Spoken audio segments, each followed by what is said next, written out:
ఒక అమ్మాయి తెల్లవారుజామున 4ంటికి లేచి చదువుకుంటుందంటే అది మార్చ్ అని అర్థం. ఒక అబ్బాయి తెల్లవారుజామున 4ంటికి లేచి చదువుకుంటున్నాడంటే అది సెప్టెంబర్ అని అర్థం. The relationship between March and September should be like a fish. అమ్మా నాన్న మీకోసం కాలేజ్కి వెళ్తాను, MBA చదువుతాను, అమ్మాయిని ఫాలో అవుతాను. ఇప్పుడే చూసి అప్పుడే లవ్ ఏంట్రా? అసలు నన్ను ఎందుకు లవ్ చేయాలనుకుంటావు? ఒక్క రీజన్ చెప్పు. ఏ అబ్బాయి నేను ఎందుకు లవ్ చేయకూడదు? ఒక్క రీజన్ చెప్పు. పొట్టి నిన్నే. ఏంట్రా పుట్టి? ఎవరా పుట్టి?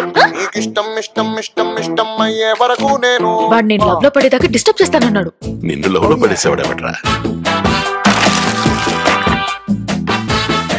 ప్రతి అర్థమైన వాడు డిస్టర్బ్ అవుతున్నాడు, నువ్వు మాత్రం అవట్లేదు. ఏ పోయి కాలం.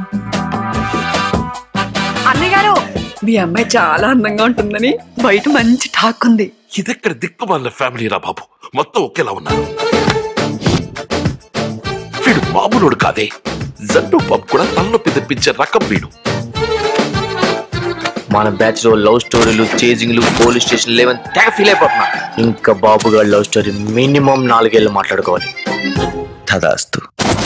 పరిగెత్తి పరిగెత్తి బతికేదాన్ని జింక అంటారు, ఆగి ఆగి కొట్టేదాన్ని